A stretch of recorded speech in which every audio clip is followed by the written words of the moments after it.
इसी साल के अंत में बिहार विधानसभा का चुनाव होना है। इसके लिए राजनीतिक पार्टियां अभी से ही समीकरण बनाने में जुट गई है। जहां सत्ताधारी गठबंधन वापसी के लिए तरह तरह की घोषणाएं कर रही है, तो वही मौजूदा विपक्ष सत्ता में आने के लिए नए समीकरण बनाने में जुटी है। इसी कड़ी में कांग्रेस पार्टी ने प्रदेश में कई बदलाव कर दिए।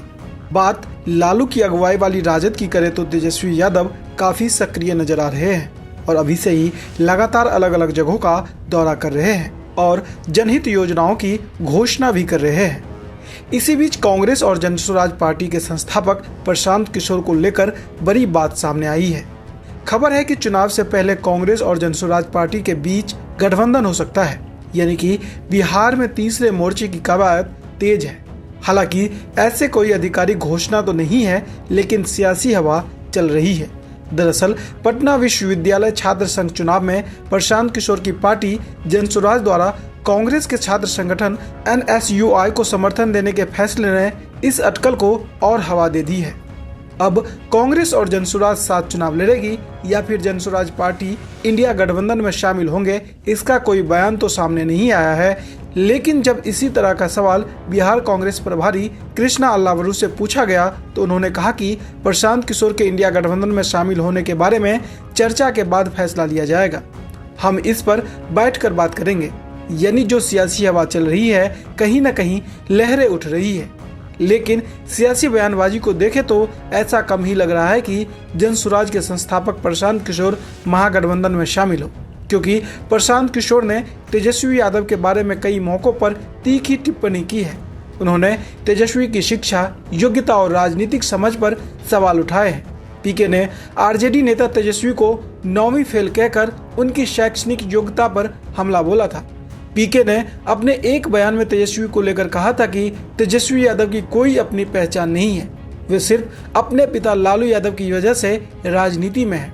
उन्होंने आरजेडी नेता को चुनौती दी थी कि अगर तेजस्वी बिना कागज देखे जीडीपी का फुल फॉर्म और मतलब बता दें तो वे उनकी बात मान लेंगे।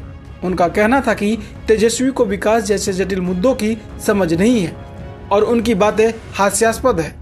जनसुराज पार्टी के नेता प्रशांत किशोर ने तेजस्वी ही नहीं बल्कि लालू यादव को लेकर भी टिप्पणी की है। उन्होंने लालू पर बिहार की जनता को अपने स्वार्थ के लिए इस्तेमाल करने का आरोप लगाया था और कहा कि लालू ने बिहार को गरीबी और पिछड़ेपन में धकेल दिया। ऐसे में सवाल उठता है, तो फिर कांग्रेस और प्रशांत किशोर कैसे साथ आएंगे, वो भी तब जब कांग्रेस और राजद के बीच पहले से गठबंधन है। बिहार की राजनीति पर नजर रखने वाले पत्रकार बताते हैं कि इस बार बिहार में कांग्रेस और राजद चुनाव लड़े, इसका कोई ठोस प्रमाण नहीं है। इसका अंदाजा इसी से लगाया जा सकता है कि कांग्रेस ने प्रदेश में अचानक से कई बड़े बदलाव कर दिए। जो पदाधिकारी बनाए गए हैं वो आरजेडी के पक्षधर भी नहीं है। ऐसे में यही कहा जा सकता है कि बिहार में तीसरे मोर्चे की कवायद तेज हो गई है। हालांकि एक पहलू यह भी है कि यहाँ पर राजनीतिक समीकरण लागू हो जाए, यानी कि राजनीति में कोई दुश्मन नहीं होता है और न ही कोई सगा, ये वाला, तो हो सकता है महागठबंधन एक मजबूत स्थिति में दिखे।